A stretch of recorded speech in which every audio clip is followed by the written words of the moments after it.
como son. Y vamos a recibir ahora, con mucha satisfacción, al expresidente Ollanta Humala, al que doy la más cordial bienvenida a RPP. Muy buenas noches, señor Ollanta Humala. ¿Qué tal? Buenas noches. ¿Cómo estás? Gracias por estar con nosotros.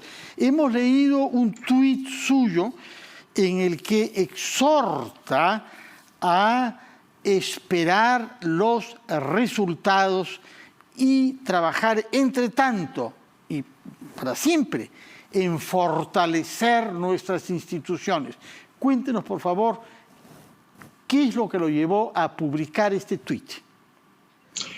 Bueno, creo que el ánimo de todos los peruanos, ¿no? Que tenemos que pasar cuanto antes este proceso y fortalecer las instituciones más que cuestionar las instituciones, porque creo que han funcionado y han funcionado bien. La OMPE nos está dando ya el resultado al 100%. Y claro, la señora Fujimori tiene todo derecho legítimo para poder cuestionar los aspectos del proceso que cree ella que le han perjudicado. Pero es parte del sistema, ¿no? Pero lo que no podemos hacer es cuestionar a las instituciones si no tenemos pruebas, y tendremos que aceptar los resultados que en estos días nos dará la OMPE o el ente electoral, y cada uno de los políticos tenemos que aceptar el rol que nos ponga el pueblo peruano, es el juego de la democracia. Bueno, todos hemos vivido estos últimos 5 años de una tensión extrema y permanente entre el Poder Ejecutivo y el Parlamento en, digamos, términos que no se conocieron durante su quinquenio. Pero, ¿qué es lo que hay que cambiar en nuestras instituciones que se llama a fortalecer de manera tal que el gobierno pueda gobernar y el Parlamento no se dedique permanentemente a obstruirlo? Bueno, este ha sido un cuestionamiento que ha habido durante la campaña, ¿no? O cambiamos la Constitución o la reformamos. Yo creo que acá lo importante es que el ganador o ganadora de este proceso entienda que tiene que gobernar no para el 13% o 19% que obtuvieron en la primera vuelta, sino para todo el país, ¿no? Tomando en cuenta que también por lo menos más de un 50% no votó por ellos. Entonces, es importante entender de que esto implicará hacer acuerdos políticos a nivel del legislativo y no repitamos el quinquenio pasado en el cual hemos visto casi un presidente por año y 2 congresos. Así es. Cuando usted dice fortalecer nuestras instituciones, ¿está pensando en qué instituciones específicamente? Bueno, en principio acá lo inmediato es el ente electoral, el Jurado Nacional y la OMPE, que hoy día está siendo cuestionado y los candidatos se han cuidado, ¿no? Pero inicialmente se habló de fraude, ¿no? Cosa que felizmente ya los mismos candidatos ya han bajado el decibel y están hablando de temas de impugnaciones de mesas y de actas. Eso tendrá que resolverse en el ente electoral y en los próximos días se proclamará un presidente o presidenta al cual todos debemos respetar y ayudar a que puedan sacar adelante al país. Pero también estamos viendo cómo en el Congreso han fabricado una nueva legislatura en la cual están tratando de hacer cambios constitucionales, algunos de los cuales inclusive se van contra lo que señaló el pueblo en el referéndum. Creo que este tipo de apresuramientos para un Congreso que está de salida es totalmente inadecuado y debilita las instituciones. Lo que tenemos que ver ahora es cómo, de cara al futuro, cómo fortalecemos también las relaciones de la política entre los poderes del Estado. De acuerdo, pero también están en discusión nuestras instituciones judiciales, Fiscalía, Poder Judicial. Hemos visto esta decisión tomada ayer sobre la condena a Vladimir Cerrón. Hay una decisión tomada también ayer por el fiscal José Domingo Pérez pidiendo prisión preventiva para Keiko Fujimori a pocos días de que termine el escrutinio. Usted ha tenido que ver con estas instituciones, por una parte cuando era presidente de la República y por otra cuando ha sido también objeto de una investigación y de medidas solicitadas por la Fiscalía. ¿Cómo reacciona usted? ¿O cómo reaccionó en este caso cuando vio que José Domingo Pérez había vuelto a pedir prisión preventiva para Keiko Fujimori? Bueno, en principio el fiscal tiene todo el derecho al mundo, como la señora Keiko, de reclamar y defenderse, hacer los reclamos que está haciendo en el ente electoral y también defenderse en el ámbito procesal, ¿no? Allá si el juez le acepta el pedido al fiscal, pero me parece que es inoportuno en estos momentos hacer este tipo de pedidos porque puede dar una impresión de que hay un tema subjetivo o que quiere participar en política, una institución que no tiene nada que ver con hacer política electoral, menos, ¿no? Y creo que también acá hay que diferenciar lo que es la autonomía de los poderes del Estado de la autarquía. Creo que estos problemas que se están presentando en la Fiscalía deben ser resueltos por la propia Fiscalía. Para eso tienen sus entes de control interno, tienen sus entes de una cabeza, que es la fiscal de la Nación, como también el presidente o presidente del Poder Judicial, y debieran ellos resolverlo, ¿no? A veces da la impresión de que al crear las fiscalías especiales no está ayudando a la institucionalidad del propio Ministerio Público.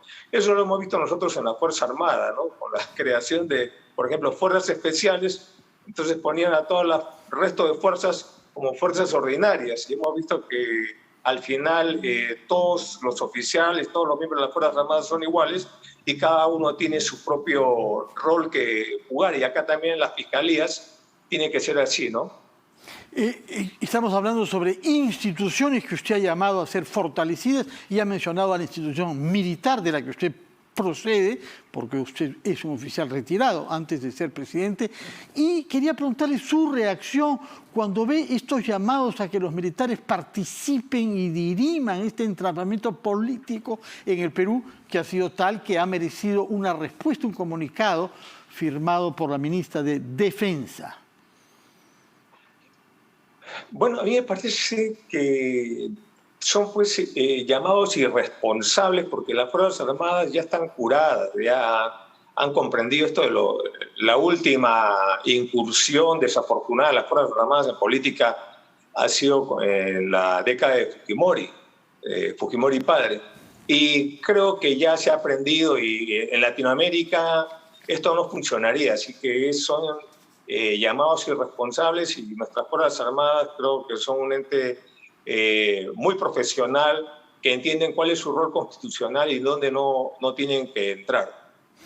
Permítanos hacer una pausa, señor Ollanta Humala, expresidente de la República, después de la cual quisiera preguntarle sobre otras instituciones, una de las cuales ha sido creada por usted cuando fue presidente, el MIDIS, que en su momento fue cuestionado, algunos de sus planes sociales sobre todo, y ahora son plebiscitados. Quisiera saber cómo enfoca usted el cambio de tantos actores respecto del MIDIS y de, por ejemplo, Pensión 65, que ha jugado un rol importante en la campaña, y qué haría usted si tuviera responsabilidades para que los programas sociales se adapten a las circunstancias nuevas creadas por la pandemia. Hacemos una pausa y retomamos nuestra entrevista con el expresidente Ollanta Humala Tasso.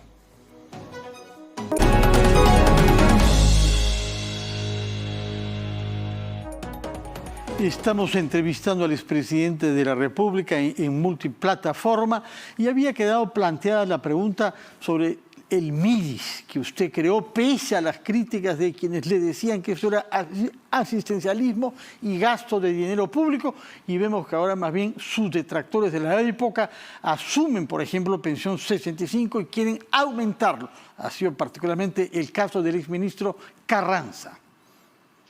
Bueno, yo creo que es una prueba, la prueba ácida que ha pasado nuestra política social, que nuestro gobierno en el quinquenio de 2016 era un clamor popular y que justamente los que fueron nuestros opositores hoy día están hablando de que hay que fortalecerlo, expandirlo, y me parece muy bien, que lo bueno debe de continuar, ¿no? Estamos viendo cómo estos programas se han mantenido y tienen que mantenerse, porque justamente en estos momentos de pandemia, en estos momentos en que ha habido una caída en la economía peruana, ha habido una regresión a la pobreza, probablemente en términos económicos al año 2010, pero en términos macroeconómicos probablemente al siglo pasado, ¿no? A los 90. Entonces, hoy día es cuando más se necesita fortalecer, por ejemplo, Pensión 65, ampliar el programa de becas que fue en la década en el quinquenio de Kuczynski y Vizcarra, fue desmerecido.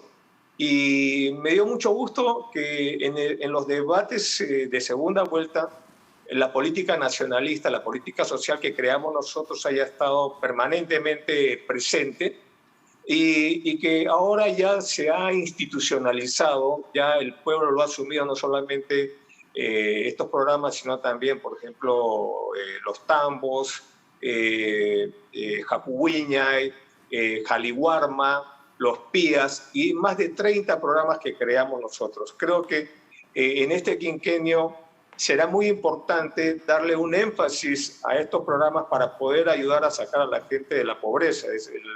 El quinquenio nacionalista fue un modelo exitoso de cómo un modelo redistributivo podía tener éxito en Latinoamérica sin dañar el marco macroeconómico, como sí sucedió en otros países que por hacer políticas redistributivas destrozaron la economía y terminaron en crisis humanitarias, pero en el Perú no sucedió eso, más bien fuimos un modelo a nivel mundial. Tiene usted razón en ese tuit y en lo que nos viene diciendo que hay que fortalecer instituciones, pero se necesitan liderazgos también. Usted conocía bien a Keiko Fujimori porque la había derrotado en la segunda vuelta del año 11 y la ha seguido durante toda su carrera, pero ¿cuándo conoció usted al otro candidato, a Pedro Castillo, y qué evaluación hace de lo que nos ha dicho hasta ahora y de la propuesta de país que se ha ido perfilando poco a poco y de manera a veces contradictoria a lo largo de su campaña? Bueno, no hemos tenido un contacto permanente. Soy testigo de su lucha sindical, he sido un dirigente sindical del gremio de maestros, pero si bien es cierto que uno de los ataques que se le ha hecho es su inexperiencia, también hay que ser justos, ¿no? El quinquenio pasado, que se suponía que era el gobierno de la experiencia, un gobierno de lujo, donde teníamos a Kuczynski, un hombre que tenía muchos años de experiencia en la cartera de economía, y un gabinete de economistas fundamentalmente, miren a dónde nos llevó el país, ¿no? Y si hablamos de políticos de mucha tradición, tendríamos que recordar a García y su primer gobierno. Entonces, ¿por qué no darle la duda razonable, el beneplácito, en el caso de que sea proclamado Castillo como presidente de la República, de que pueda hacer un buen gobierno, ¿no? Y así suceden las cosas. Mire, por ejemplo, el caso de Sagasti, ¿no? Yo lo he criticado bastante hace 3 meses por el gobierno que se veía, el desmanejo, mejor dicho, de las vacunas, pero hoy día vemos que está llevando bien el proceso de vacunación y creo que ha sido sensible a las críticas. En ese mismo sentido, creo que una vez que se proclame al ganador o ganadora, tenemos que apoyar todos, ¿no? Y eso sí, el ganador tendrá que entender que tendrá que ser claro en qué va a decirle al país, porque una cosa fueron las propuestas que pasaron en un momento a ser populistas, y al final ya eran clientelistas, ¿no? Cosas que no se iban a realizar. Entonces, ¿cómo va a afrontar ahora? Creo que el ganador o ganadora debe ser consciente de que ya terminó lo mejor de un gobierno, que es la campaña electoral, y ahora se viene la parte dura.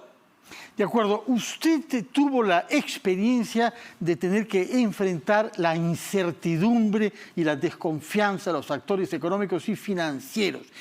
E hizo gestos. Anunció, por ejemplo, que ratificaría o que volvería a nombrar al presidente del Banco Central, Julio Velarde, y rápidamente postuló como ministro de Economía a alguien que inspiraba confianza en los mercados, porque había el temor de que usted pudiese llevar a cabo una política económica que fuera contraproducente. En este contexto de hoy, ¿qué gestos piensa usted que podría ser el que sean elegido?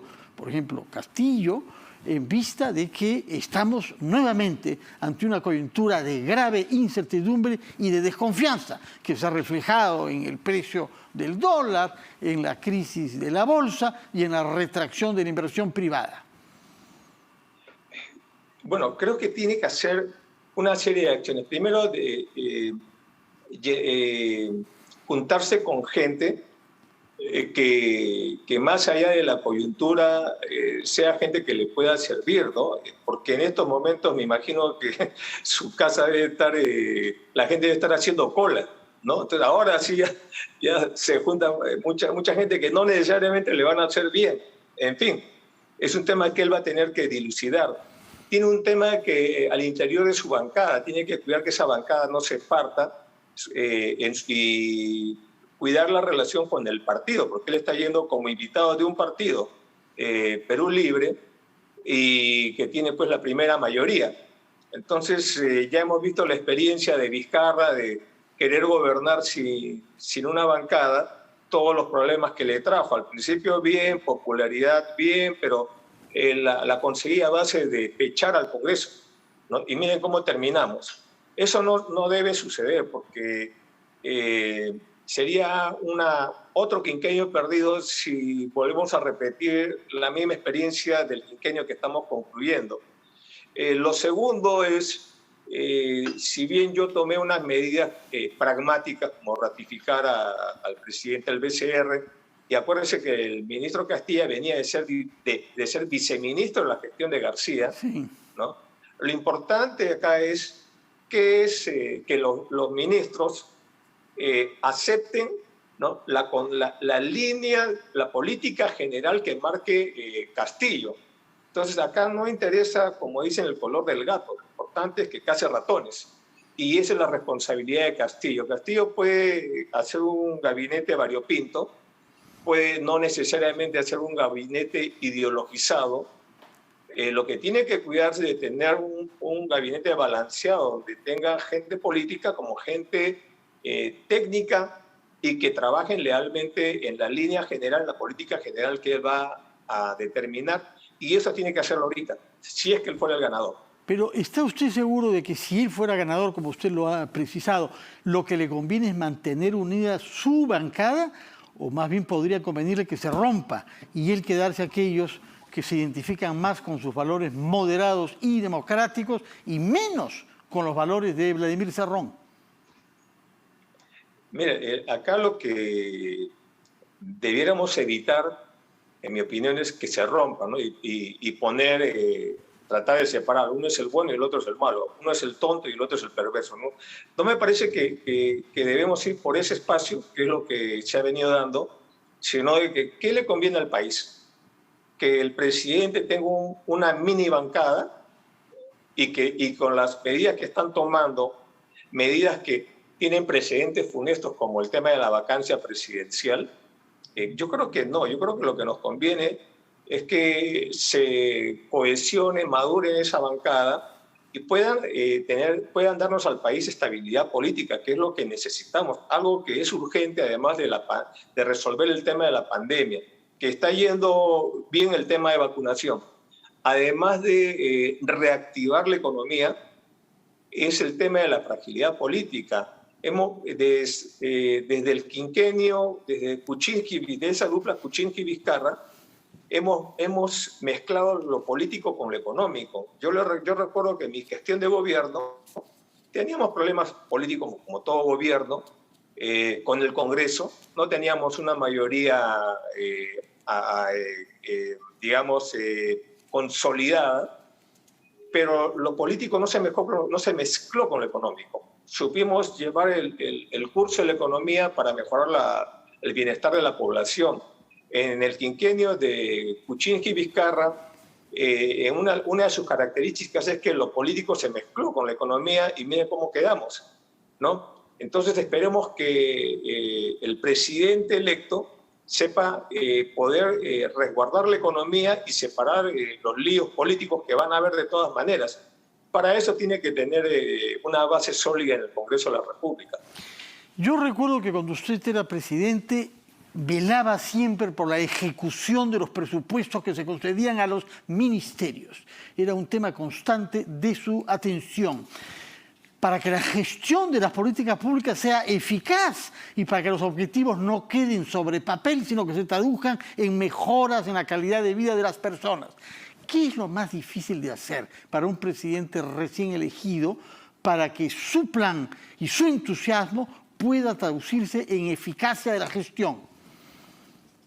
Yo creo que el presidente ahora, el que entre, cuando hable con cada uno de los ministros a propuesta del Premier, y eso es un tema muy importante, ¿a quién elige el Premier? ¿No? Debe ponerle metas concretas, ¿no? Y ver la cartera de proyectos que hay para darle continuidad. El nuevo presidente, yo creo que ahora tendrá la oportunidad de concluir y poner a disposición del pueblo, por ejemplo, la línea 2 del metro, el gasoducto subperuano. Y ya dijeron que las 3 y 4 paradas en beneficio de la carretera central. 3 y 4. Hay un plan maestro que nosotros dejamos de la red de metro, que son 6 líneas de metro. El problema acá es que venimos con el complejo de Adán, ¿no? O sea, no hay historia antes de que yo llegue. Yo empiezo de cero. Y eso no va a ayudar, ¿no? Yo creo que si ya hay un plan maestro, hay un avance, debiera continuarse para que eso le dé un respiro al gobierno de medio año, un año, para poder trazar nuevos proyectos. Una cosa no va a invalidar a la otra, ¿no? Tiene la refinería de Talara para concluirse, el Museo de Antropología, el MUNA, el Museo Nacional de Antropología, que está aquí nomás en Pachacama, que está ya para concluirse. Entonces hay obras para inaugurarse el 28 de julio. Es la gran inauguración de nuestro bicentenario, me parece, ¿no? Sería un homenaje a nuestra historia, claro que sí, ¿no? Y está prácticamente ya concluido.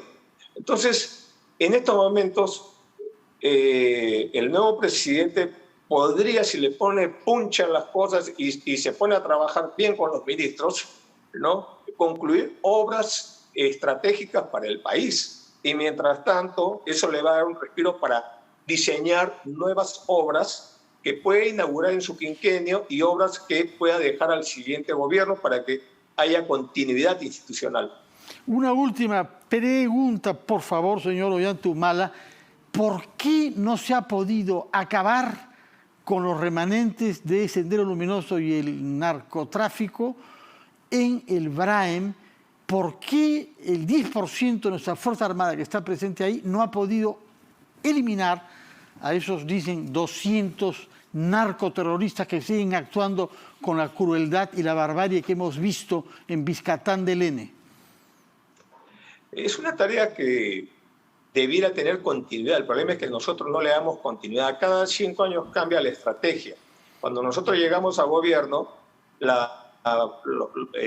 cuando conversé con García, la política de él era el status quo, no cruzar el río Apurímac ni el Mantaro.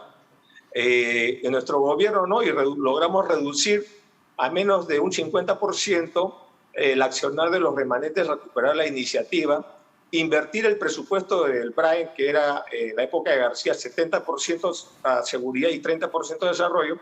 Nosotros lo llevamos 70% de desarrollo, 30% seguridad. Y algo que tiene que entender este gobierno es que en el lado de los remanentes narcoterroristas, terroristas, ellos sí tienen continuidad. Entonces es una gran diferencia.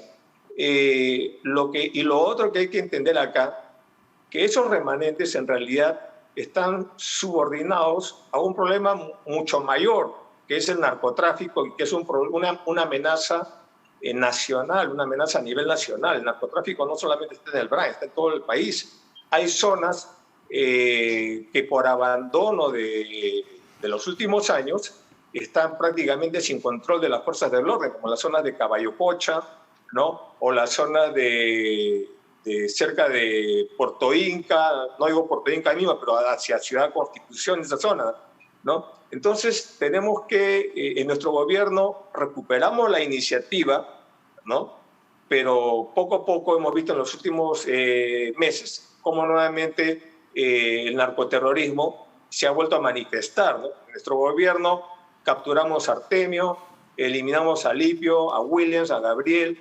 levantamos el estado de emergencia que durante más de 30 años estaba en el Alto Guayaga, logramos iniciar una política de reconversión de cultivos voluntarios en el Brain, donde logramos que hayan 2.000 hectáreas que pasaron a sembríos legales, ¿no? Y no es el único problema, también van a tener que lidiar con otro monstruo que es la minería ilegal y la tala ilegal, que también está presente en el Brain y está presente en las zonas de Madre de Dios y otras zonas de nuestra Amazonía. Así que son graves problemas de la seguridad, pero podemos resolverlo, claro que sí, si continuamos una política, le damos continuidad a las tareas de desarrollo, ¿no? El Estado tiene que estar presente y eso es lo que hicimos nosotros. Soy el presidente, modestia aparte, que más veces ha viajado a las zonas del Brain con ministros. Yo he ido con ministro de Economía, con ministro de Defensa, la ministra de Cultura, de Educación, etcétera,